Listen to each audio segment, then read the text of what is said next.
அது வந்து கண்டிப்பா ஏற்றுக்கொள்ள முடியாது. பிரதானத்துவம் இந்த கூட்டத்தை கூட்டப்பட்டது. ஏன் இவ்வளவு பெரிய ஒரு கன்ஃபியூஷன்? நான் ரொம்ப சிம்பிளான ஒரு அவருக்கு வேற எந்த விதமான ரைட்ஸும் கிடையாது. வணக்கம், நேர்பட பேசு நிகழ்ச்சிக்கு வரவேற்கிறோம். திரு எடப்பாடி பழனிசாமி தலைமையிலான அதிமுக உண்மையான அதிமுக இல்லை. கட்சியுடைய தற்போதைய நிலையை நிரூபிக்க போதுமான கால அவகாசம் தேவை.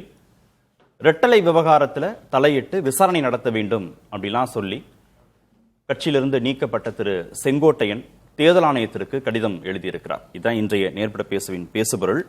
ஏன் இரட்டை இலையை குறிவைக்கிறார் செங்கோட்டையன், பின்னணியில் யார் என்ற தலைப்பில் பேச இருக்கிறோம். முன்னாள் நாடாளுமன்ற உறுப்பினர் திரு கே.சி. பழனிசாமி இணைந்திருக்கிறார். அரசியல் விமர்சகர் திரு அக்னீஸ்வரன் பங்கேற்றிருக்கிறார். எழுத்தாளர் திரு ராம்கி இணைந்திருக்கிறார். பத்திரிகையாளர் திரு சுவாமிநாதன் பங்கேற்றிருக்கிறார். வணக்கம் விருந்தினர்கள் அனைவருக்கும். திரு சுவாமிநாதன், ஏன் என்ன கட்சியை விட்டு நீக்கினீங்க? எந்த விளக்கமும் கேட்காம, நோட்டீஸ் கூட கொடுக்காம ஏன் கட்சியை விட்டு என்னை நீக்கினீர்கள் அப்படின்ற விளக்கத்தை தானே திரு எடப்பாடி பழனிசாமியிடம் திரு செங்கோட்டையன் கேட்டிருக்க வேண்டும். இல்ல கட்சியிலிருந்து நீக்கப்பட்ட நடவடிக்கை சரியா தவறா அப்படின்னு கேட்டு சொல்லுங்கன்னு திரு தேர்தல் ஆணையத்திற்கு அவர் திரு செங்கோட்டையன் அணுகியிருக்கலாம். நேரடியா உண்மையான அதிமுக இல்ல, ரெட்டலை விவகாரத்துல தலையிடுங்க அப்படின்னு அவருடைய தலைமையே சேலஞ்ச் பண்றாரு. நிச்சயமா அவரு தலைமையை சேலஞ்ச் தான் பண்றாரு. அதுல ரொம்ப ரொம்ப முக்கியமா என்னன்னா, விரைவில் சட்டமன்ற தேர்தல் வர இருக்கிற நிலையில இத கையில் எடுக்கிறார். இன்னும் தேர்தலுக்கு 4-5 மாதங்கள் மட்டும்தான் இருக்கக்கூடிய சூழல்ல இவர் இத முக்கியமா இந்த விஷயத்தை இப்ப கையில் எடுத்திருக்காரு. இதனுடைய பின்னணி அப்படின்னு நம்ம பாக்குறப்ப சார், மிக முக்கியமா மத்தியில் இருக்கக்கூடிய பாஜக இதை வேடிக்கை மட்டுமே பாக்குறாங்க. இவ்வளவுக்கும் பாஜகவும் எடப்பாடி பழனிசாமி அவர்களும் அதிமுகவும் கூட்டணியில இருக்காங்க, நெருங்கிய அங்கமா இருக்காங்க. உள்கட்சி விவகாரங்கள்ல தலையிட மாட்டோம்னு அந்த கட்சியினுடைய கூட்டணி அமைக்கிற பொழுதே உறுதி கொடுத்த நிலையிலும் செங்கோட்டையன் அவர்கள் இப்படி ஒரு போர்க்குரல் எழுப்புறாரு. இதுக்கான பின்னணி அப்படின்னு நம்ம பாக்குறப்ப, செங்கோட்டையன் அவர்கள் இன்னைக்கு இந்த எடப்பாடி பழனிசாமி அவருடைய தலைமையில தொடர கூட விரும்பல. அவர் கடந்த காலங்களாகவே, கடந்த ஒரு 6-7 மாதங்களாகவே அவர் தொடர்ச்சியா ஒரு எதிர் மனநிலையில தான் இருந்துட்டு இருந்தார். ஒரு 6-7 மாதங்களுக்கு முன்பு கூட அவருடைய இல்லத்துல ஒரு திருமண விழாவுக்கு ஒரு திருமண அழைப்பிதழ் கொடுக்க தென் மாவட்டம் எல்லாம் வந்தார். அப்பவே கூட பெரிய பரபரப்பா தான் இருந்துச்சு. ஒரு எடப்பாடி பழனிசாமி அவர்களுக்கு எதிராக ஏதோ ஒன்று செய்ய போறாரு அப்படிங்கிறதா. இப்ப தொடர்ச்சியா அவர் ஏற்கனவே அதிமுகவில் இருந்து விலகி நிற்பவர்களா அல்லது விலக்கப்பட்டு நிற்பவர்களா அவர் ஒரு அணியாக இன்னைக்கு ஒரு 4 பேர் கொண்ட அணியாக ஒரு விஸ்வரூபம் எடுத்திருக்கிறார் என்று சொன்னா, இது நிச்சயமா இதற்கு பின்னணியில் அவர் மத்தியில ஏதாவது ஒரு கரிசனம் நடந்து விடாதா என்கிற ஒரு எதிர்பார்ப்பு தான் செங்கோட்டையன் அவர்கள்கிட்ட இருக்கு. இதை ஒரு அஸ்திரமா பாஜகவும் பயன்படுத்த பாக்குறாங்க. எதனால செங்கோட்டையன் அவர்கள் இவ்வளவு துணிச்சலான இடம் நோக்கி நகர்றாரு அப்படிங்கிற புள்ளி முக்கியமானது சார். நீங்க கேட்டதை போல அவர் தலைமையில இருந்து விளக்கம் தான் கேட்கணும். அவர் என்ன ஏன் நீக்கினாங்க என்றுதான் தேர்தல் ஆணையத்தில் கேட்கணும். ஆனா அவர் நேரடியா இரட்டை இலை சின்னம் தொடர்பான விவகாரத்துக்குள்ளே போறதுக்கு மிக முக்கியமான காரணம் என்னன்னா, தேர்தலுக்கு இன்னும் சில மாதங்கள் இருக்கக்கூடிய நிலையில பாஜகவோடு ஒருவேளை கூட்டணி பேச்சுவார்த்தை நடத்துகிற பொழுது பாஜக ரொம்ப ரொம்ப குறைவான தொகுதிகளை வாங்க வேண்டிய நிர்பந்தம் ஏற்பட்டுச்சுன்னா, அந்த சூழல்ல செங்கோட்டையன் போன்றவர்களை ஆயுதமாக பயன்படுத்துவதற்கான ஒரு வாய்ப்பு இருக்கு. அதனாலதான் அவர் ஒரு பெருத்த நம்பிக்கையோடு செங்கோட்டையன் தரப்பினர் ஒரு தேர்தல் ஆணையத்தை நேரடியா அணுகிறாங்க. உள்ளபடியே பார்த்தோம்னா இன்னைக்கு ஒரு அந்த கட்சி மிகவும் சிக்கலான ஒரு காலகட்டத்தில் இருக்கு. அவர் வெளியில் இருந்த போது கூட அவர் ஒரு ஆதரவான குரல்ல என்னை மீண்டும் எங்களெல்லாம் இணைக்கணும் என்கிற குரலை கூட அவர் பேசல. நேரடியா இரட்டை இலை சின்னத்துக்கே அவர் ஒரு தேர்தல் ஆணையத்திற்கான ஒரு கடிதமாக அனுப்புகிற பொழுது அது நேரடியாக அந்த சின்னம் தான் பழனிசாமி தான் அந்த சின்னம். அந்த சின்னம் இல்லாவிட்டால் எடப்பாடி பழனிசாமி அவர்கள் ஒண்ணுமே இல்ல, நிர்மூலம் என்பதை போல அவர் ஒரு ஸ்டாண்டுக்கு நகர்றாரு இன்னைக்கு செங்கோட்டையன் அவர்கள். இல்ல, என்ன கேள்வி வருதுன்னா, திரு எடப்பாடி பழனிசாமி கூடுதல் தொகுதிகள் கேட்பதற்கு, அவருக்கு நெருக்கடி கொடுப்பதற்கு திரு செங்கோட்டையனை ஒரு டூலா பயன்படுத்துறாங்க பாஜகன்னு நீங்க சொன்னீங்கல்ல. இதுல பாஜகவுக்கு கூட லாபம் கிடைக்கட்டும், திரு செங்கோட்டையனுக்கு என்ன இறுதியில லாபம் கிடைச்சிட போகுது? அவர் டூலா பயன்படுவார், சரி, என்ன வெற்றி அவருக்கு? இல்ல, அவரு அதிமுகவிலே இருந்தால் மட்டும் அவருக்கு என்ன லாபம் இருந்துச்சு? அண்மை காலமா அவர் முரண்ல தானே தொடர்ந்து இருந்துட்டு இருந்தாரு. அவருடைய அந்த மாவட்ட செயலாளராக அவர் இருந்த அந்த பகுதியில் கூட அவருடைய அனுமதியின்றி 2 மாநில நிர்வாகிகள் நியமிக்கப்பட்டதுலதான் இந்த பிரச்சனையே தொடங்குது. அவருக்கும் எடப்பாடி பழனிசாமி அவர்களுக்கும் முரண் என்று சொல்வதே, செங்கோட்டையன் அவர்களுக்கு உரிய மரியாதையோ உரிய அங்கீகாரமோ தன்னுடைய மாவட்டத்துல தான் மாவட்ட செயலராக இருக்கக்கூடிய பகுதியில கிடைக்கலங்கிறாங்க. இன்னும் ஒருபடி மேலே சென்று செங்கோட்டையன் போன்ற சீனியர்களுக்கு கிட்டத்தட்ட ஒரு 8-9 முறை வெற்றி பெற்ற ஒரு மிகப்பெரிய ஒரு அந்த பகுதியில ஒரு அடையாளமாக இருக்கக்கூடிய செங்கோட்டையன் போன்றவர்களுக்கே வர்ற தேர்தல்ல சீட் இல்ல, அவருக்கு மாற்றா வேறு சிலர் என்றெல்லாம் தகவல்கள் அவருடைய காதுக்கே போடதான் சொல்லப்படுது. அப்ப அவர் அங்கேயே இருந்தாதான் அவருக்கு எதிர்காலம் என்ன? அப்ப அவர் எங்கேயோ ஒரு இடத்துல அமைதியாக இருப்பதை விட ஒரு இடத்தில் ஒரு கழகம் செய்கிற இடம் நோக்கி அவர் நகர வேண்டிய நிர்பந்தம் இதுக்குள்ள அவருக்கு எழுது சார். நீங்க எடப்பாடி பழனிசாமி அவர்கள் தன்னுடைய செய்தியாளர் சந்திப்பிலே குறிப்பிட்டார், இவரை கல்வித்துறை அமைச்சராக ஆக்கினது நான் தான்ங்கிறாரு. உண்மைதான், வாஸ்தவம் தான். அவருடைய பீரியட்ல தான் இவரை கல்வித்துறை அமைச்சராக மாத்துறாங்க. அப்ப அவர் என்னன்னா ஒரு சீனியர் தானே, அவரை விட ஒரு வயதில் மூத்தவர் தானே. அவர் இந்த மாதிரி விலகுகிறவர்கள் ஒவ்வொருவராக இருந்தால் கூட அந்த ஒவ்வொருவர் விலகலும் ஒரு இழப்பு தான். அப்ப அதை குறைந்தபட்சம் ஒரு சமரசம் செய்ய வேண்டிய இடத்துல எடப்பாடி பழனிசாமி அவர்களும் சில உள் விஷயங்களை புரிந்து கொண்டு ஏன்னா தேர்தலுக்கு சில மாதங்கள் தான் இருக்கு. தொண்டர்கள் பெரிய நம்பிக்கையோட இருப்பாங்க, அடுத்து இந்த ஆட்சி வரணும்னு நினைப்பாங்க. அடிமட்ட தொண்டர்கள் அதை தான் விரும்புவாங்க. இங்க டெய்லி செய்தித்தாள்ல பாக்குறோம், டெய்லி யாராவது ஒருத்தர் வெளியேறிட்டு இருக்காங்க. இன்னைக்கு கூட மனோஜ் பாண்டியன் அவர்கள் வெளியேறியிருக்காரு. இப்படி தொடர்ச்சியாக வெளியேறுகிற பொழுது கீழ்மட்ட தொண்டர்கள் மத்தியில் அது ஒரு எதிர் மனநிலையை உருவாக்கும். டெல்லி போய் திரு அமித்ஷா, நிதி அமைச்சர் இவங்களெல்லாம் சந்தித்தார் திரு செங்கோட்டையன் செய்திகள் வந்தது. அப்புறம் அவரே கூட சந்திப்பு நடந்ததை ஒப்புக்கொண்டார். அந்த சந்திப்பிற்கு பிறகு அவருக்கு ஒரு துணிச்சல் வந்திருக்கா? திரு செங்கோட்டையனுக்கு ஒரு துணிச்சல் வந்திருக்கா? இல்ல, டெல்லிக்கு அவர் சென்றார். ஆனா அவங்க பாஜக தரப்பு சந்தித்ததாக நமக்கு இரண்டாவது முறை அவர் சென்ற போது எந்த புகைப்படமும் பாஜக தரப்பு வெளியிடல. பட் அது என்னன்னா இவருக்கு ஒரு சமீட்சை, இவர் ஒரு சுதந்திரமா செயல்பட ஒத்துக்கிறார் தானே செங்கோட்டையன் அவர்கள் சொல்றாரு. செங்கோட்டையன் அவர்கள் சொல்றாரு, சாதாரணமா ஒரு அமித்ஷா அவர்களை யாராவது சந்தித்தா, ஒரு ஒரு மிகப்பெரிய ஒரு பொறுப்பில் இருக்கக்கூடியவரை சந்தித்தால் அவர்கள் தரப்புல இருந்தும் இவர்கள் எங்களை சந்தித்தார்கள் என்கிற ஒரு செய்தி குறிப்போ ஒரு குறைந்தபட்சம் ஒரு பேஸ்புக், ட்விட்டர் போன்ற பதிவுகள்ல வெளியிடுறதா இருக்கும். பட் இதுக்கு பின்னால பாஜக இருக்கு. பாஜக வேடிக்கை மறுக்கவும் இல்ல. செங்கோட்டையன் எங்களை பார்த்ததா சொல்றாரு, அது தவறுன்னு மறுக்கவும் இல்ல பாஜக. அதுதான் அந்த இடத்தில் தான் அவர்கள் அதிமுகவை எந்த அளவுக்கான ஒரு விஷயமா வச்சிருக்காங்க என்பது அதிமுகவினருக்கான பாடம். அதிமுக என்கிற ஒரு இயக்கம் கிட்டத்தட்ட 31 ஆண்டுகள் தமிழகத்துல ஆளுங்கட்சியாக இருந்த ஒரு இயக்கம். அந்த இயக்கத்தை சேர்ந்த ஒருவர் போய் டெல்லியில போய் பார்த்தேன் என்று சொல்கிற பொழுது அவர் பார்த்தாரா பார்க்கலையா என்று கூட அந்த கூட்டணி கட்சியினுடைய தோழமை என்கிற ஒரு உணர்வோட மறுக்கவோ அதை ஏற்கவோ செய்யாத ஒரு கட்சியோடு இவர்கள் அடி சேர்ந்திருக்கிறதா இங்க பிரச்சனைகளுக்கான சூத்திரமா இருக்கு.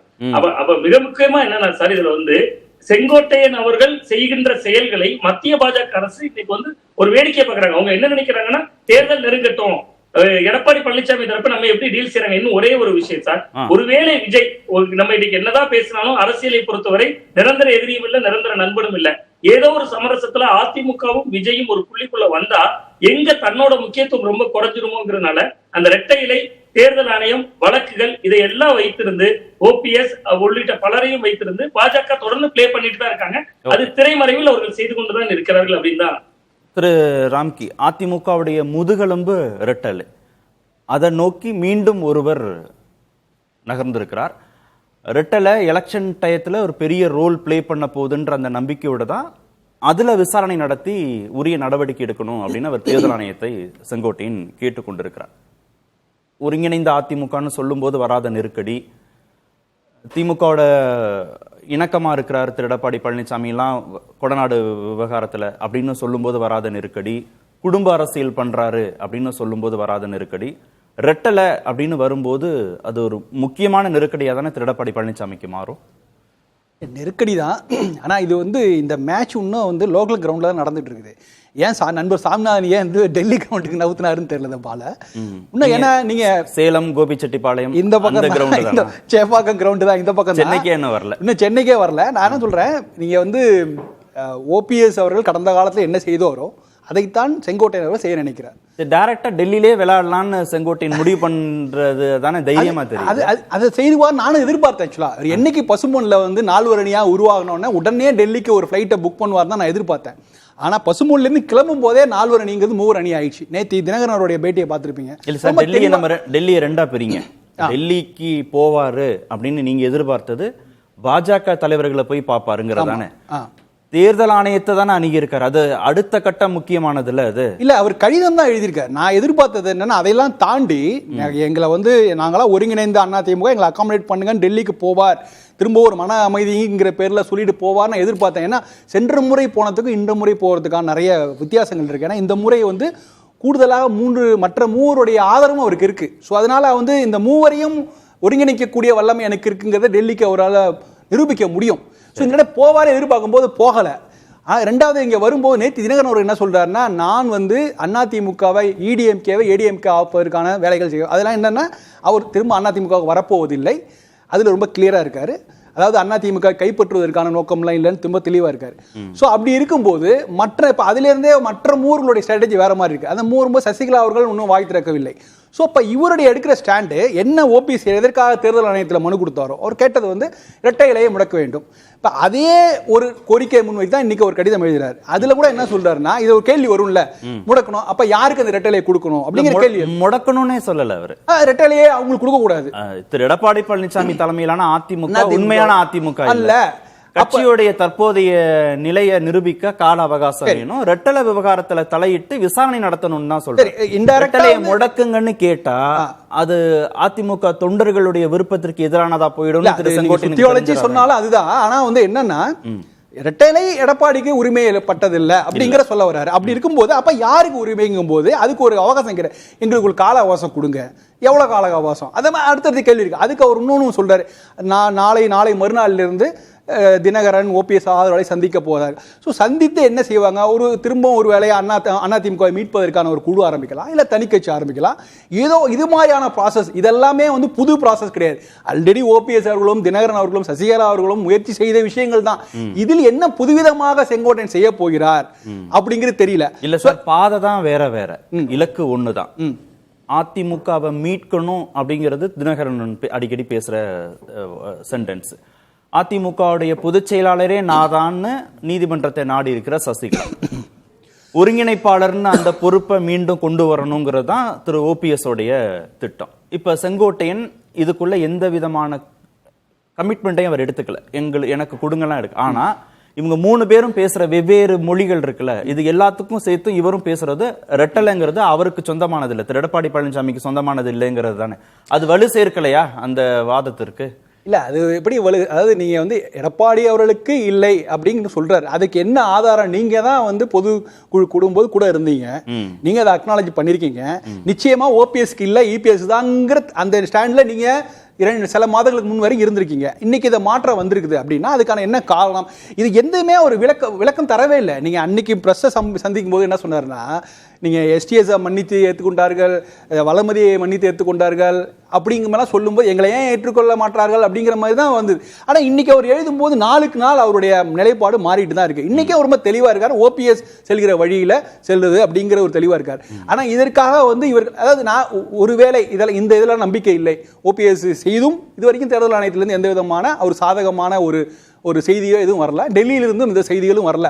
அப்படிங்கும் போது இது தெரிந்தே இது நமக்கு ஃபேவரா இருக்காதுன்னு தெரிஞ்சு செங்கோட்டையன் இந்த பணியில இறங்குறாரு. இப்ப நான் திரும்ப ஒரு விஷயம் பார்க்கும்போது மனோஜ் பாண்டியனுடைய உண்மையிலேயே எந்த விதமான முன்னேற்றமும் இதுல ஏற்படாதுன்னு தெரிஞ்சேதான் தெரிந்தேதான் ஒரு ஃபார்மாலிட்டிக்காக செய்வதான் அவர் கடிதம் எழுதுவதுங்க மூலமாக ஓபிஎஸ் பாணியில் நானும் செயல்படுவேன், ஓபிஎஸ் போல அதே வழியில் நானும் செய்ய போகிறேங்கிறத அது மட்டும்தான் ஒன்னு கேட்கிறேன். நீங்க அதோட காயின் பண்ணி நீங்க இதை பேசுங்க. டிடிவி தினகரனை பாஜக தலைவர்கள் சந்தித்து பல மாதங்கள் ஆயிடுச்சு, நினைவுக்கு உட்பட்டு செய்திகள் வந்த மாதிரி எதுவும் நினைவில்லை. திருமிகு சசிகலா அவங்கள பாஜக தலைவர்கள் சந்தித்தும் பல மாதங்கள் ஆயிடுச்சு, கிட்டத்தட்ட வருடக்கணக்கில் கூட ஆகியிருக்கும். ஓபிஎஸ் கடிதம் எழுதி கூட அந்த சந்திப்பு நடக்கவே இல்லை, பெரிய பாக்கியம்னு கூட அவர் கருதினார், அந்த சந்திப்பு நடக்கல. ஆனா திரு செங்கோட்டையனை பாஜக தலைவர்கள் சந்திச்சிருக்காங்க. யாருன்னா அதிகாரத்தின் உச்சத்தில் இருக்கிற திரு அமித்ஷா சந்திச்சிருக்கிறாரு. அதுக்கப்புறம் நிதியமைச்சர் சந்தித்ததாகவும் செய்திகள்லாம் வருது. இந்த சந்திப்புக்கு பிறகுதான் இவ்வளவு டெவலப்மெண்ட் நீங்க நடக்குது. அதனால இது ஒண்ணுமே இல்லை அப்படின்னு ஏற்கனவே ஓபிஎஸோட டிடிவியோட சசிகலாவோட ஒப்பிட்டு இதை நீங்க சமதளத்துல வைக்க முடியுமா? செங்கோட்டையனோட நகர்வேங்கிறத இப்ப சொல்லுங்க. அதாவது அவர் டெல்லி சென்ற போது அப்போது அவர் அதிமுகவில் இருந்தார். அப்ப அதிமுகவில் இருந்த ஒரு சக கூட்டணி கட்சியில் இருந்து ஒரு தலைவர் வருகிறார், அவரை ஏதோ ஒரு கன்சர்னோட வரார், அவர் பார்க்கலாம்.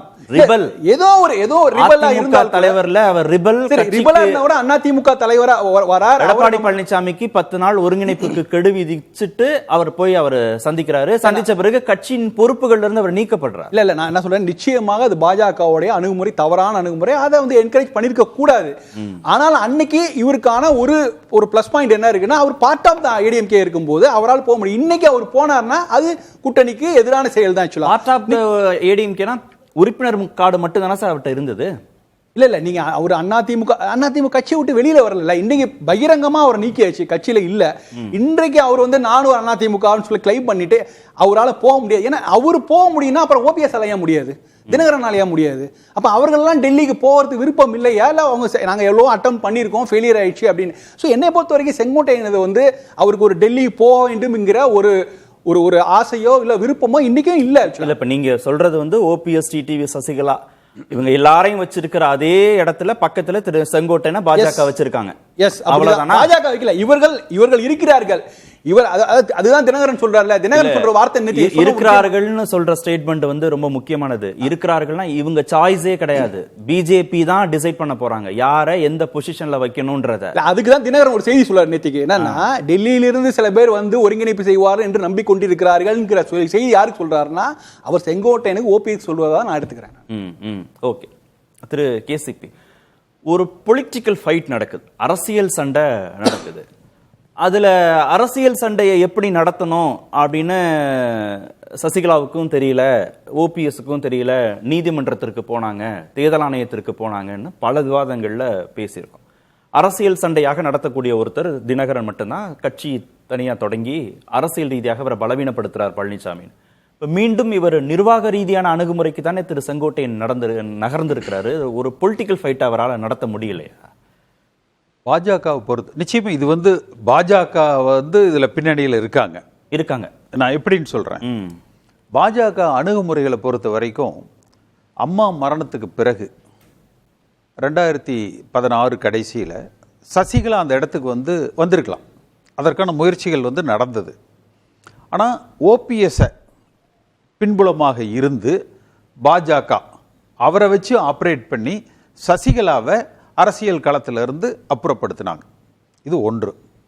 இரண்டாவது, எடப்பாடி பழனிசாமியை பொறுத்த வரைக்கும் பாஜக கூட இன்னைக்கு அவர் ஒரு இணக்கமாக வந்திருக்கிறாருன்னா அது ஒரு இயற்கையாக ஏற்பட்ட ஒரு இணக்கம் அல்ல.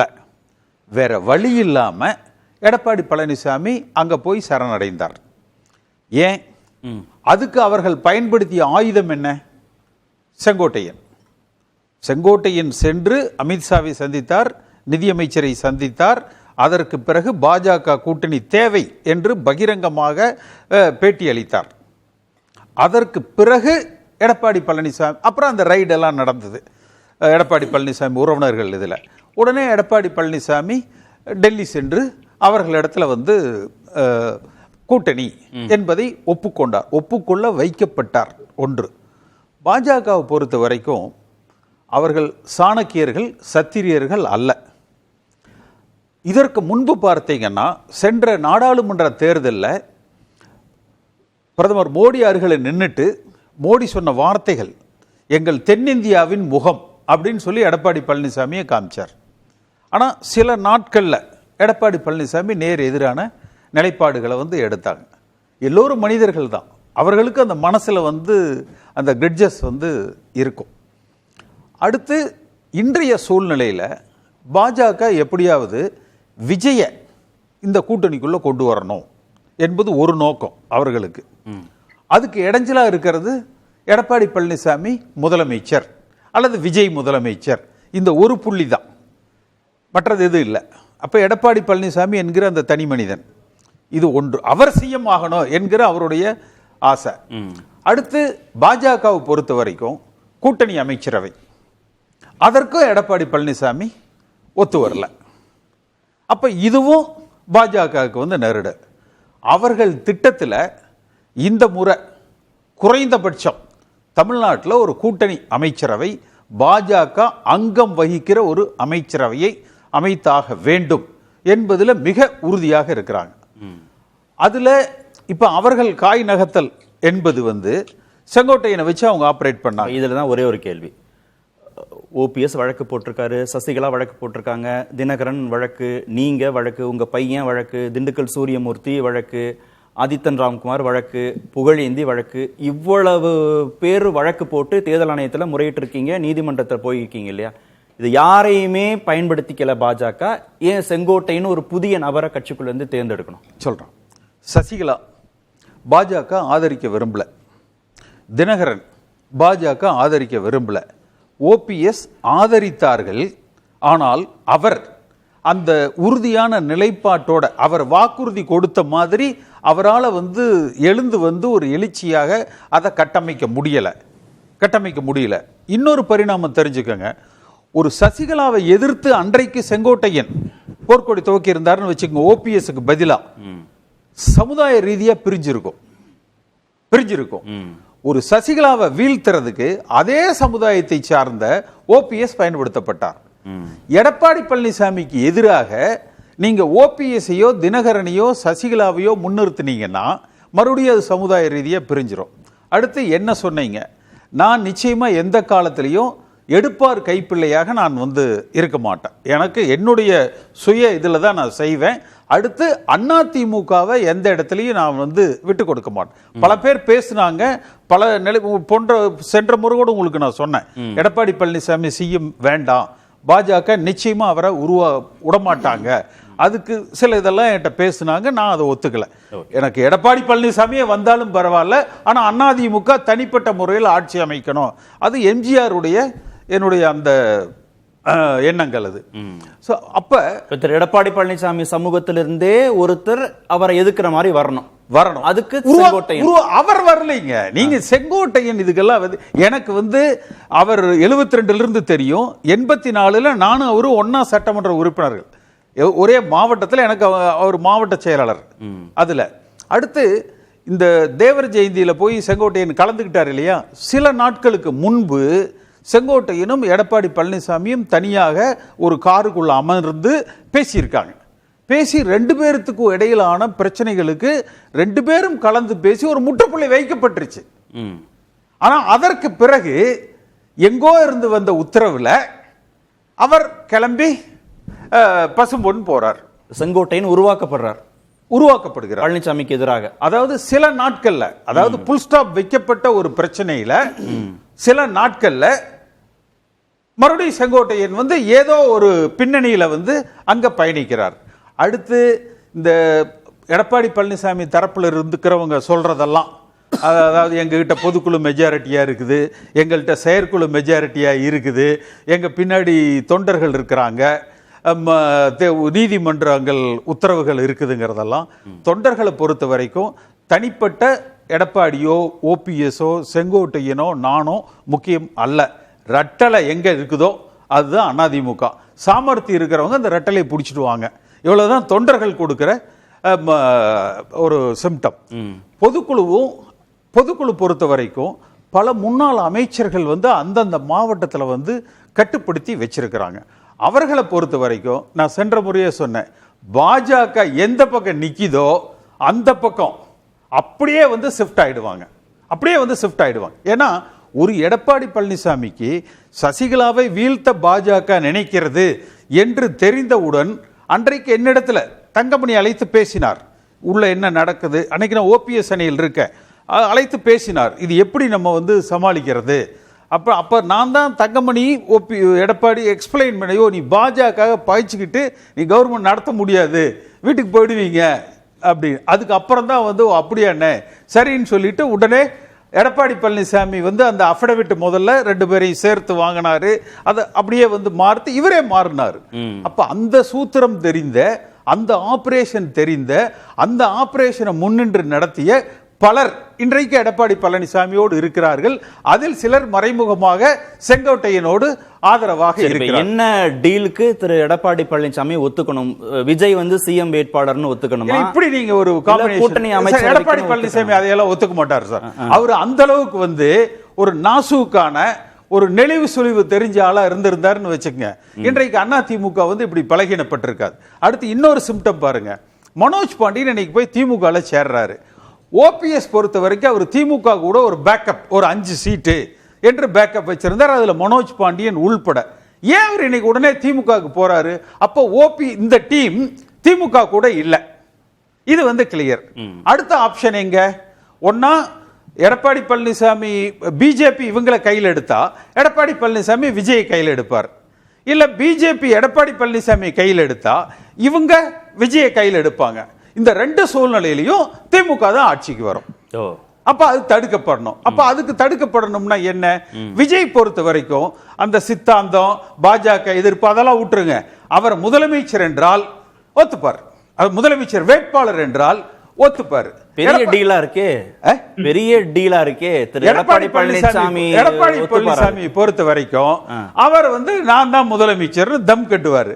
அப்போ ஒரே இது விஜய முதலமைச்சரை நிறுத்தி செங்கோட்டையனை துணை முதலமைச்சரை நிறுத்தி செங்கோட்டையனை பொதுச் செயலர் ஆக்கிட்டே தீது போச்சு. ரெட்டலையும் செங்கோட்டையன் இருக்கும். ஆமா, பொதுச் செயலர்னா அப்புறம் என்ன, பொதுச் செயலர்கிட்ட தானே ரெட்டலை இருக்கும். இதைத்தான் நான் தலையால அடிச்சுக்கிட்டேன். அம்மா மறைந்ததற்கு பிறகு நான் பேசின பழசெல்லாம் எடுத்து பாருங்க. மத்தியில் ஆளுகிற அரசாங்கமோ மாநிலத்தை ஆளுகிற அரசாங்கமோ ஒரு சாதிய கும்பலோ ஒரு பணம் படைத்த கும்பலோ பொதுக்குழு கிட்ட இந்த அதிகாரம் இருந்தால் தலைமையை மாற்றி விடுவார்கள். அதனாலதான் புரட்சி தலைவர் எம்ஜிஆர் அவர்கள் அடிமட்ட தொண்டன் கையில் அந்த அதிகாரம் இருக்கிற வரை எந்த மத்திய அரசாங்கத்தாலும் எந்த மாநில அரசாங்கத்தாலும் எந்த சாதிய கும்பலாலும் எந்த பணபலம் படைத்தவர்களாலும் அதிமுகவை அசைக்க முடியாது. இது நான் பேசுனது 2017. அப்ப இவர்கள் இதையெல்லாம் உணராம அந்த நேரத்துல நமக்கு என்ன கிடைக்குதுங்கிறத எடுத்துக்கிட்டு அந்த விதியை திருத்தி உச்சநீதிமன்றம் வரை அந்த விதி தான் செல்லும்னு ஆக்கிட்டாங்க. அப்ப இன்றைக்கு அந்த விதி யாருக்கு வேணாலும் பயன்படும், அது எடப்பாடி பழனிசாமிக்கு தான் என்றெல்லாம் இல்ல. ஒரே ஒரு ரிவ்யூ பெட்டிஷன்ல இத்தனை தீர்ப்புகளும் மாற்றி திருத்தி எழுதப்பட்டு விடும். அப்ப பின்னணியில பாரதிய ஜனதா கட்சி ஏதோ ஒரு பெரிய திட்டத்தோடு இந்த ஆபரேஷன்ல இருக்கிறாங்க. அக்னிட்ட போவா இல்ல, ஒரே ஒரு சொல்லிடுறேன். அதாவது இது ஆட்டுவிப்பவர் பாஜக அப்படின்னு நம்ம எடுத்துட்டா கூட 2026 தாண்டி ஒரு காலம் இருக்கிறது. அப்போது நடக்கக்கூடிய பாஜக ஆதரவோட ஒரு கட்சி ஆட்சிக்கு வந்து நீங்க சொல்ற மாதிரி எடப்பாடியை ஒதுக்கி விட்டு செங்கோட்டையன் முதல்வராக்கிறது, இல்ல எடப்பாடியை ஒதுக்கி விட்டு விஜய் முதல்வராக்கி இதெல்லாம் செய்தால் அதனால் வரக்கூடிய விளைவுகளுக்கு யார் பொறுப்புனா முதல் பொறுப்பு பாஜக தான். அவங்களுக்கு 2029 கம்ப்ளீட் கேக் வாக்கு திமுகவுக்கு 40 ஒரு இடத்தில் கூட பாஜக இங்க வெற்றி பெற முடியாது.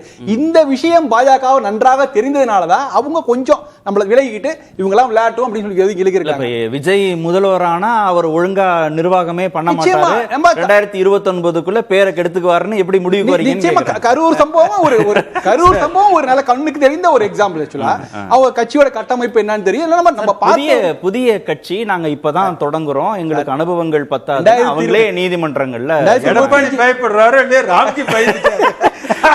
2025 ஒரு ஆண்டுகள பெரிய மாற்றம் வரப்போகுது. சரி சார், இப்படி விஜயே சரியா நிர்வாகம் பண்ண தெரியல, புதுசா இருக்கிறாருன்னா அனுபவமிக்க செங்கோட்டையின் துணை முதல்வரா இருந்து பண்ண போறாரு, இல்ல அனுபவமிக்க நைனா நாகேந்திரன் துணை முதல்வரா இருந்து அவர் செஞ்சு பாஜகவுக்கு இரட்டை, அதாவது பாஜகவுக்கு நம்பகமான ஒரு பார்ட்னர், ஒரு முகம். ஏன்னா பாஜகவை இரட்டை மேல சவாரி செய்து நீங்க தாமரை மலர்வதற்கு இரட்டை தேவை. அவங்களுக்கு ஒரு ஸ்ட்ராங்கான ஒரு ரெட்டை ஒரு நல்ல குதிரை வேணும். அந்த குதிரையே இல்லாம வேற ஏதோ ஒரு நிக்க வச்சு நாங்க அது மேல சவாரினா எப்படி ஏத்துக்க முடியாது? அவங்களே ஏத்துக்க மாட்டாங்க. எடப்பாடி நம்பகமான குதிரை இல்லங்கிறதா நீங்க பிரச்சனையே. ரொம்ப ஒரு திகில் கதையை கேட்ட அனுபவத்தோட அதிர்ச்சியில உறைந்து போயிருக்கேன். நீங்களே ஏதாவது பார்த்து ஆன்சர் சொல்லுங்க, அதுல இருந்து தோணுச்சுன்னா நான் அடுத்தடுத்த கேள்விகளை கேட்கிறேன். விஜய் முதல்வர் செங்கோட்டையின் துணை முதல்வர்ங்கிற அகாமடேஷனுக்கு திரு எடப்பாடி பழனிசாமி ஒத்துக்கொள்ள வேண்டிய இடத்துக்கு நகர்ந்திருக்கிறார் பாஜக அழுத்தத்தின் காரணமாக. அப்பதான் ரெட்டலை கட்சிக்கு கிடைக்கும். அரசியல் ஒவ்வொரு தேர்தலுக்கும் நாம் வெற்றி பெற்று ஆட்சி அமைக்கிறது ஒரு தாய் ஒரு குழந்தையை பிறப்பது போல சார். ஆனால் அண்ணன் கேசிபி அவர்களை போன்றவர்களுக்கு அதை திகிலா மாற்றுறதும் ஒரு பேய் படமாக கொண்டு வர்றதும் அல்லது ஒரு காமெடியாக கொண்டு வர்றதும் அவர்களுக்கு அது ஒரு வாடிக்கையாக போச்சு. இன்னைக்கு இவ்வளவு கோளாறுகளையும் புரட்சித் தலைவர் எம்ஜிஆர் அவர்களால் வளர்க்கப்பட்டு 84 சட்டமன்ற உறுப்பினராகி நாடாளுமன்ற உறுப்பினராகி இவ்வளோ தூரம் இருக்கீங்களே, ஏன் உங்ககிட்டயே அந்த கட்சி வரலன்னு தான் எனக்கு கேள்வியே. நிறைய விஷயம் பேசுறீங்க, நிறைய திகில் படங்கள் எல்லாம் எடுக்கிறீங்க, எல்லாம் எடுக்கிறீங்கல்ல, ஆனா இவ்வளவு விஷயங்கள் தெரிஞ்ச அந்த தொண்டர்கள் உங்க பக்கம் வந்திருக்கணும். இல்ல ஃபேக்சுவலா யோசிங்க, ஏடிஎம்கேக்கு ஆட்சிக்கு வரணும், எடப்பாடி முதல்வராகணுங்கிற ஒரு பொலிட்டிக்கல் கெயின் இருக்கிற மாதிரி மத்தியில் ஆழக்கூடிய பாஜகவுக்கு ஒரு பொலிட்டிக்கல் கெயின் வேணும் அப்படின்னு ஏன் இந்த கட்சி நினைக்க கூடாது? சார் கார்த்திகேயன் சார், சரியான கேள்வியே கேட்குறீங்க. அரசியல்ல லாபத்தின் அடிப்படையில் தான் ஒரு அரசியல் கட்சி நகரும். அப்படின்னு நினைக்கிறீங்க? அவங்க வந்து இங்க வளரணும்னு நினைக்கிறாங்க, ஆட்சிக்கு வரணும்னு நினைக்கிறாங்க பாஜக. கரெக்ட், அதுதான் சார். அது தன் உழைப்புல வரணும். நான் வந்து 2 கோடி ரூபாய்க்கு வீடு கட்டிட்டேன் சார், நான் 2 கோடிக்கு வீடு கட்டல, உடனே மக்கள் அதை நம்பிட வேண்டாம். 2 கோடி ரூபாய்க்கு வீடு வாங்கிட்டேன் அப்படின்னு பயங்கரமா கட்டிட்டு, அது எவ்வளோப்பா உன் காசு எவ்வளோப்பா போட்ட அப்படின்னா 10 லட்சம் போட்டோம்னு வச்சுக்கோங்க, 1,90,00,000 நான் வந்து கடனை வாங்கி கட்டினோம்னா அதுக்கு பேர் வீடா? கட்ட முடியலைன்னா அது ஜப்தி பண்ணிட்டு போயிடுவாங்க, வங்கி நடவடிக்கை எடுக்கும். அந்த மாதிரி நீங்கள் ஆட்சி நடத்தணும். பல மாநிலங்களில் ஆட்சி நடத்தினாலும் தமிழ்நாட்டை பொறுத்தளவில் 2 கட்சி தான் இங்கே ஆட்சி அமைக்க முடியும், திமுக அதிமுக. அதனால இப்போ இங்கே மரியாதைக்குரிய முன்னாள் கல்வித்துறை அமைச்சர் திரு செங்கோட்டையன் அவர்கள் இதுக்கு வருவோமே, அவர்கள் 2 நகர்வை எடுப்பார் அப்படின்னு நான் நினைச்சேன். கட்சிக்குள்ள இருந்து யார் யார் என்ன உள்ளடி அரசியல், யார் காலை வாடுறாங்க அதை எனக்கு தெரியாது. ஆனால் ஒரு பொதுவான ஒரு அரசியல் செய்தித்தாள் ஊடகம் வந்து தொலைக்காட்சி இதில் பார்க்கிற போது அவர் 2 விஷயத்தை, நான் 53 ஆண்டு காலம் நான் அரசியல் கட்சியில், ஒரே அரசியல் கட்சியில் புரட்சித் தலைவர் எம்ஜிஆரினுடைய மாணவனாக நான் இருந்தேன் அப்படின்றதுக்கு அவர் 2 வேலை செஞ்சிருப்பாருன்னு நான் எதிர்பார்த்தேன். ஒன்று, கட்சியை விட்டு நீக்கிட்டாங்களே, அப்படி நீக்கியவங்களை வந்து நான் என்ன தவறு செய்தேன் அப்படின்னு ஏதாவது விளக்கம் கேட்டாரா? அல்லது நீங்க வழக்கறிஞர் இது பண்ணி அனுப்பலாம், அல்லது நீங்களாக கூட ஒரு தனி கடிதம் எழுதி அனுப்பிச்சிருக்கலாம், அல்லது என்னை நீக்கியது தவறு என்று பொதுச் செயலாளர் மாண்புமிகு எதிர்க்கட்சி தலைவர் சொன்னதை எதிர்த்து சென்னை மாண்புமை உயர்நீதிமன்றத்தில் ஒரு வழக்கு தொடுத்திருக்கலாம். ஆக எதையுமே செய்ய மாட்டேன் என்று சொல்லிவிட்டு, இதுலதான் இதான் நுட்பம் என்னன்னா, இந்த கேள்வியை கேட்கக்கூடிய பொறுப்பான இடத்திலேயே திரு எடப்பாடி பழனிசாமி இல்லைன்னு கருதுனதனுடைய இதுதான் இந்த விளக்கம் எல்லாம். உங்களை நீக்கியது யார்? அவர் சொன்ன இந்த ஸ்டேட்மெண்ட்லாம் கையொப்பம் போட்டது யார் சார்? அவர்கிட்ட தானே நீங்க கேட்கணும். அதை கூட விடுங்க, நீங்க மின்னஞ்சல் மூலம், ஏன் நீங்க ஹரிதுவாருக்கு போனீங்களே, டெல்லிக்கு போனீங்களே, இந்திய நாட்டின் உள்துறை அமைச்சரை பார்த்தீங்க, நிதித்துறை அமைச்சர் அம்மாவை பார்த்தீங்களே, ஏன் இதுக்கு டெல்லிக்கு போய் தேர்தல் ஆணையத்தை பார்த்து கொடுத்து நான் நகல் பெற்று கொண்டேன் அப்படின்னு ஒரு சீலை போட்டு ஏன் உங்களால வாங்கிட்டு வர முடியல? 2. மூணாவது, ஒருவேளை நீங்க அப்படியே நினைச்சிருந்தாலும் கூட ஏற்கனவே போட்ட வழக்கு, அந்த வழக்கு விசாரணை என்பது உண்மையிலே சொல்றேன், அண்ணன் கேசிபி அவர்களுக்கு இது வந்து ஒரு நகைச்சுவையாக, ஒரு வேடிக்கையாக, ஒரு எள்ளி நகையாடக்கூடியதாக இருக்கலாம். ஆனால் 2026 அதிமுக ஆட்சிக்கு வர வேண்டும் என்று பொதுமக்களும் அந்த கட்சி உண்மையான தொண்டர்களும் விரும்புகிறார்கள். 1. 2, ஒருவேளை இதை மட்டும் முடிச்சிடறேன் சார், அடுத்த கேள்வி நீங்க சொல்றதை நான் பதில் சொல்றேன். ஒருவேளை நீங்க டெல்லிக்கு தான் போல, தேர்தல் ஆணையத்துக்கு தான் போல அப்படின்னு நீங்க நினைச்சீங்கன்னா நீங்க என்ன பண்ணிருக்கணும் அப்படின்னா, ஏற்கனவே நீங்க சென்னை உயர்நீதிமன்றத்தில் திண்டுக்கல் சூரியமூர்த்தி அவர்கள் போட்ட வழக்குல அவர் ஆர்டிஐல வாங்கிய தகவல்களின் அடிப்படையில் ரிட் ஆஃப் மேண்டமஸ் போட்டாங்கல்ல, அந்த வழக்குல நீங்க சொன்ன வாதிகள் எல்லாம் இருக்கிற வழக்குல நீங்களும் ஒரு வாதியாக சேர்ந்து அந்த வழக்கு சூரியமூர்த்தி போட்ட வழக்குல தான் நீங்க தேர்தல் ஆணையத்தை விசாரணை பண்ணுங்க சென்னை மாண்புமிகு உயர்நீதிமன்ற நீதியரசர் உத்தரவிட்டிருக்காங்க. 2 விதமா இதை அணுக முடியும் சார். அக்னீஸ்வரன் சார், நீங்க அடுத்ததான் முக்கியமான சொல்ல போறேன். வாங்க. இதெல்லாம் அணுகாம இப்ப பாருங்க, இதெல்லாம் தன்னலன். இது அணுகாம அல்லது நாட்டு நலன், தமிழ்நாட்டு நலன், பொது நலன் வச்சுக்கோங்களேன். ஏங்க, நாங்க இருக்கக்கூடிய கோயம்புத்தூர்ல கூட்டு பாலியல் நடந்தது, அரசாங்கம் சரியில்லை. அது மாதிரி திருவாரூர்ல அது வந்து நீங்க புரட்சித் தலைவர் எம்ஜிஆர் உடைய தொண்டனாச்சே, அது மாதிரி நீங்க திருவாரூர்ல இந்த மாதிரி இருந்துச்சு, நான் வருகிறேன், நான் அதிமுகவை கைப்பற்ற போகிறேன் அப்படின்னு நீங்க ஏதாவது பேசுனீங்களா? எதுவுமே பேசவில்லை. ஆக நாட்டு நலனும் இல்லை, தன்னுடைய நலனும் முறையாக சட்ட ரீதியாகவும் இல்லை. இங்க வந்துகிட்டு நான் வந்து விசாரணைக்கு விசாரணை 2 விதமா அணுக முடியும் சார். விசாரணைய நீங்க துரிதப்படுத்துங்க என்று சொன்னால் நீங்கள் நீதிமன்ற உத்தரவை காட்டிலும் பெரிய உத்தரவா போட்டிருக்கீங்க. இல்ல, நீங்க நீதிமன்றம் தேர்தல் ஆணையம்னு பேசுறீங்கல்ல, முறை அப்படித்தானே போயிருக்கு. Correct sir. அதைத்தான் தேர்தல் ஆணையம் அந்த விசாரணை நடத்திட்டு இருக்கு. இத எனக்கு என்ன அலோவ் பண்ணுங்களா? 2 விதமா அதை அணுக முடியும். நீங்க ஏங்க நீதிமன்றத்துக்கு போகல, நீங்க ஏங்க தேர்தல் ஆணையத்துக்கு போகல, என்ன ஏங்க 53 வருஷம் வச்சிருந்த கட்சியை நீக்கினீங்க அப்படின்ற கோபத்தோ திரு செங்கோட்டையின் மேல நீங்க காமிக்கலாம். ஏங்க நீங்க இப்படிலாம் கேட்கல, ஏங்க இப்படிலாம் பண்ணல.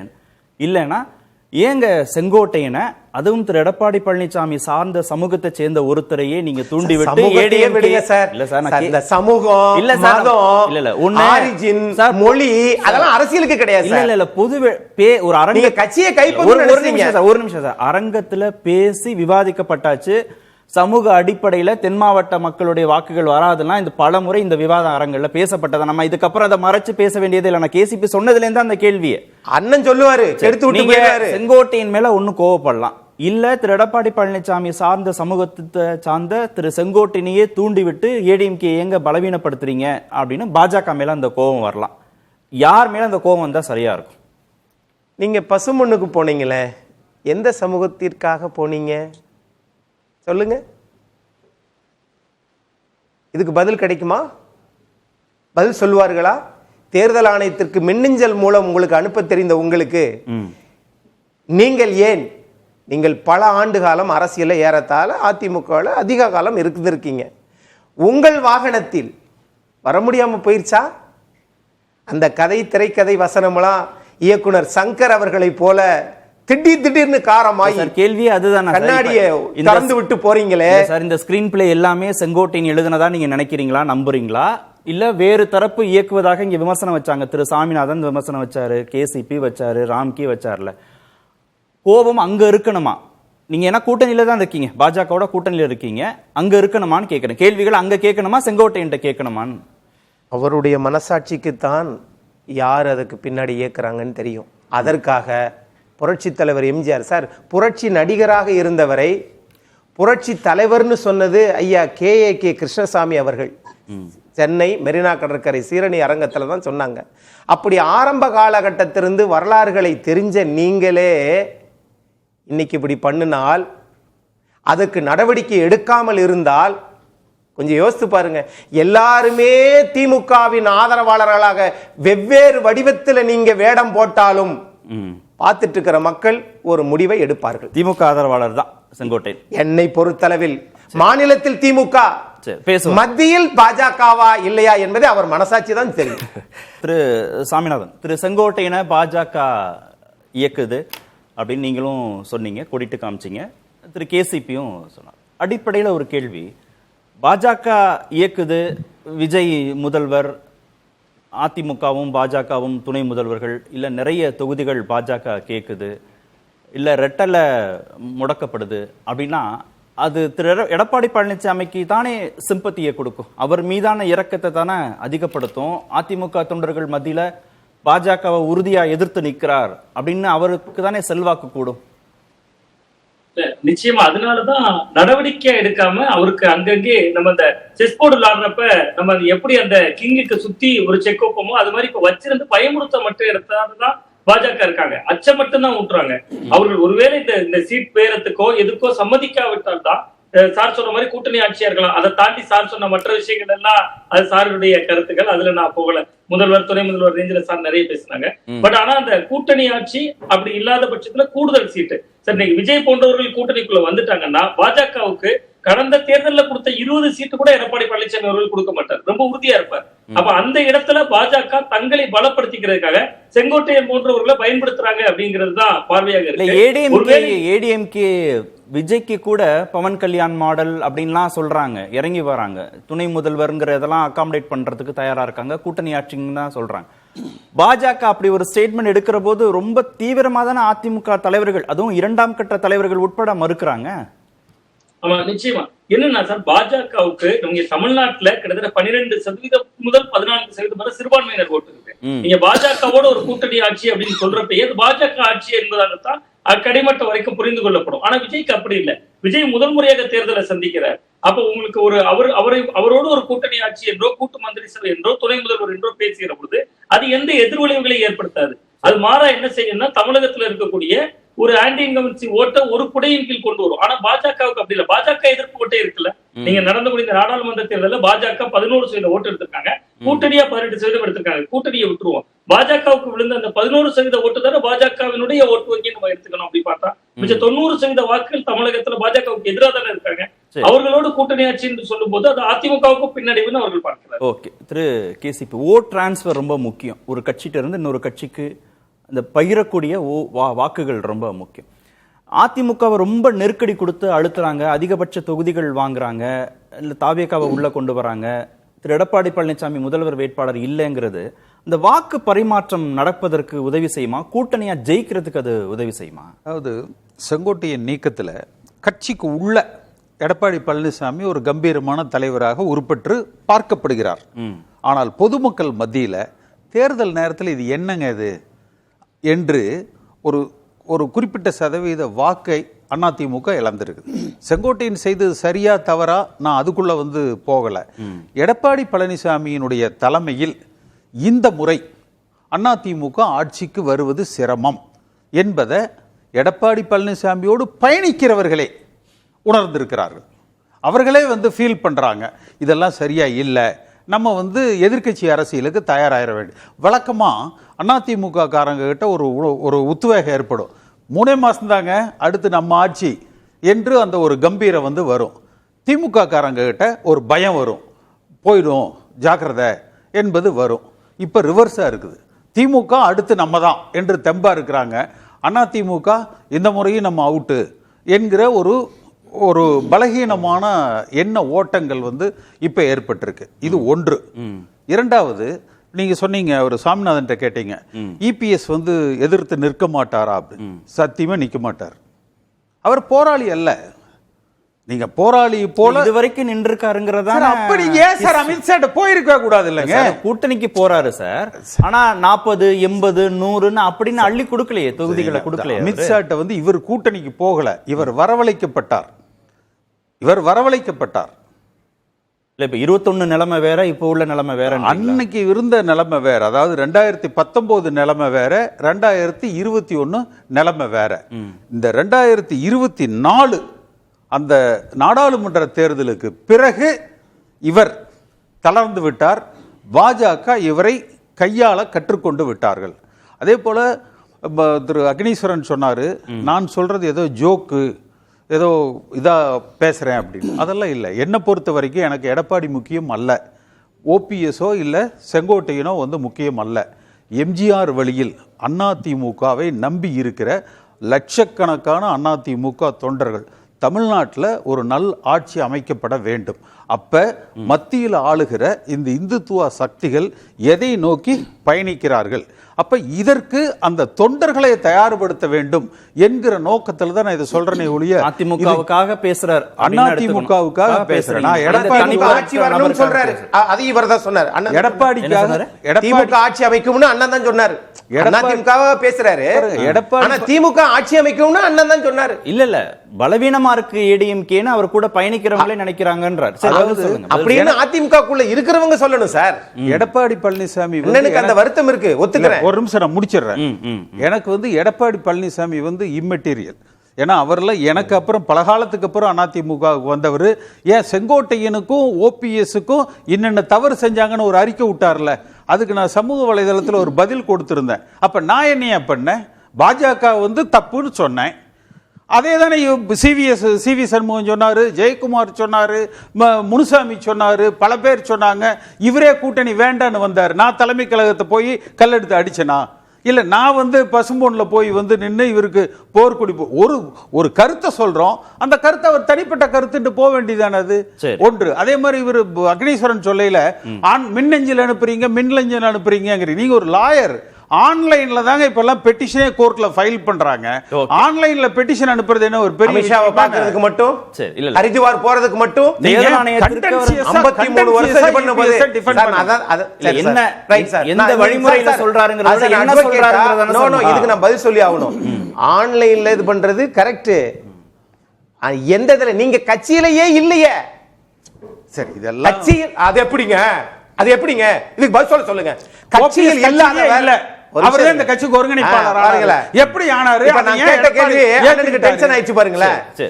கட்சியிலிருந்து நீக்கப்பட்ட ஒருவர் வழக்கின் மூலம் போவாரா, அல்லது எனக்கு மின்னஞ்சல் இருக்குதுன்னு நான் டொனால்ட் ட்ரம்புக்கு கூட ஒரு கடிதம் எழுதவா? இல்ல அவரு அது முக்கியம் இல்ல. அவர் எந்த முகாந்தரம் என்ன? ஒரே ஒரு செகண்ட், அவர் எந்த வழிமுறையில சொல்றாருங்கிறத விட என்ன சொன்னார், அது ஏற்படுத்தக்கூடிய கான்சிக்வென்சஸ் என்னங்கறதா இப்ப முக்கியம். சார் அவர் கட்சியிலிருந்து நீக்கின பிறகு அது சில சட்ட- சதவீத வாக்குகள் அது போயிருக்குன்னு சட்ட சொல்றாங்க. ரீதியாக இருக்கிறதா இல்லையா, அது ஏற்றுக்கொள்ளப்படுமா இல்லையா, நீங்கள் அதற்கும் என்ன தொடர்பு அப்படின்றத சொல்லாமலேயே ஒருங்கிணைக்க வேணும், கட்சியை ஒருங்கிணைக்கணும், இல்லைன்னா மீண்டும் எலெக்ஷன்ல ஜெயிக்காதுன்னு சொன்னதுக்காக கட்சியை விட்டு நீக்கிட்டாருன்னு அவர் பேச மாட்டாரா? செங்கோட்டையின் கருத்தோட யாருமே உடன்பட மாட்டார்களா? ஏற்கனவே ஒருங்கிணைக்க இருந்தவங்க எல்லாம் நீதிமன்றத்தில் வழக்கு போட்டு தானே ஒருங்கிணைக்க ஆரம்பிச்சாங்க. நீங்க மட்டும் எப்படி நேர மின்னஞ்சல்லே அரசியல் பண்ணிடலாம்னு நினைக்கிறீங்களா? சாத்தியமாகுமா? கடைக்கோடி தொண்டன் அதிமுகவில் இருக்கக்கூடிய பல ஒன்றிய கழக நகர கழக செயலாளர்கள் இது ஆட்சி வர வேண்டும், ஏன்னா இந்த சீனியர்லாம் இவங்க போடுற ஈகோ தன்முனைப்பினால எல்லாம் எல்லா செல்வாக்கையும் அவங்க எல்லாம் அனுபவிச்சுட்டாங்க. ஆனால் கட்சியில் எந்த பிரதிபலனும் இல்லாம இருக்கிறாங்களே. இல்ல ரெண்டு வேற சார். இங்க ஓபிஎஸ்ஓ சசிகலாவோ கட்சியின் தலைமை பொறுப்போட தான் நீதிமன்றத்தை நாடி இருக்கிறாங்க, தேர்தல் ஆணையத்தை நாடி இருக்காங்க. செங்கோட்டையன் வெளியில பேசினது கட்சியை ஒருங்கிணைக்கணும்ங்கறத மட்டும் தானே அவர் பேசினார். அவர் தலைமையை சேலஞ்ச் பண்ணலையா? எப்படி சார் கட்சியை ஒருங்கிணைப்புன்னா எப்படி அது முடிவுக்கு விட்டாரு. அது எப்படி முடிவுக்கே எந்த வழியிலன்னு கேக்குறேன் சார். எந்த வழியில? அவர் முடிவுக்கே தான். அப்ப பொதுச் செயலாளரே முடிவு பண்ணலாம்ன்றாரு. பொதுச் செயலாளர் முடிவெடுக்கலாம்னா அதே தேர்தல் ஆணையம் பதிவிறக்கம் செய்திருக்கிறத நீங்க இரண்டாவது பொதுக்குழுவை வச்சு இவர்கள் 23 தீர்மானத்தை ஏத்துக்கிட்டாங்களா இல்லையா? சரி, இல்ல வெளிப்படையா செங்கோட்டையின் பேசுனதுல நியாயம் இருக்குன்னு அதிமுக தொண்டர்கள் நினைக்கிறாங்களா? நினைக்கலையா? ஒருத்தர் கூட நினைக்கலையா? அவருடைய செயல்பாடுகள் அப்படி தெரியல, அப்படிதான் நான் பாக்குறேன். நம்பகத்தன்மையா இல்லைன்றீங்க செங்கோட்டையினுடைய செயல்பாடுகள்? இந்த செயல்பாடுகள் நம்பகத்தன்மைன்னு சொல்லல. அவர் ஒரு பெரிய தமிழ்நாட்டில் இருக்கிற 1 கோடி அதிமுக தொண்டர்கள்ல ஒருத்தருக்கு கூட செங்கோட்டையின் பேசுனதுல ஒரு குறைந்தபட்ச நியாயம் இருக்குன்னு கூட தோணவே இல்லையா? காலம் தான் அதுக்கு பதில் சொல்லும். திரு ராம்கி, அதிமுகவுக்கு பாஜக அழுத்தம் கொடுப்பது உண்மை அப்படின்னு வச்சு பேசினா அதற்கு திரு எடப்பாடி பழனிசாமி செவி சாய்க்காமல் இருக்க வாய்ப்பு இருக்கா, அல்லது அந்த அழுத்தங்களோடு இணைந்து இணக்கமாக பயணிக்க தான் வாய்ப்பு இருக்கா? என்ன விளைவு, எந்த முடிவெடுத்தா என்ன விளைவு? இல்ல அழுத்தம் வருவதற்கான வாய்ப்பு இன்றைய காலகட்டத்தில் குறைவு. ஏன்னா பாஜகவுக்கு எடப்பாடியோட தலைமை, எடப்பாடியோட ஆளுமை, அவருடைய இது தேவைப்படுது. ஏன்னா அவங்க அவர் தான் வெஹிக்கிள். இவருக்கு அவங்க தேவைப்படலையா? எடப்பாடி பழனிசாமிக்கு பாஜக தேவைப்படலையா?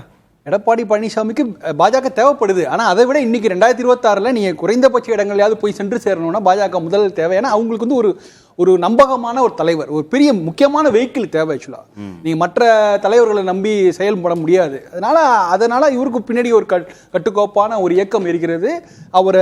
அதனால அந்த விஷயத்தினால அவங்க ரிசோர்ஸ்ஃபுல் பர்சன்ங்கிறனால அவங்க விஜய் உள்ள கொண்டு வந்து சின்ன கோடு பெரிய கோடுன்னு ஏதாவது பண்ணுவாங்க. அதற்கு வாய்ப்பு இல்ல. 2026 வரைக்கும் வாய்ப்பு இல்ல வாய்ப்பு இல்ல. இப்ப நீங்க இன்னொரு கேள்வி கேட்டீங்க, செங்கோட்டையனுக்கு பின்னாடி தொண்டர்கள் இல்லையா? செங்கோட்டையனுடைய ஆதங்கத்தை தொண்டர்கள் எப்ப பிரதிபலிப்பாங்கன்னா, செங்கோட்டையின் மீது எடப்பாடி அவர்களுக்கு வைக்கிறார்ல. நீங்க இத்தனை நாள் வரைக்கும் 4 வருஷம் திமுக எதிர்ப்பு பிரதிபலிச்சுட்டாங்க.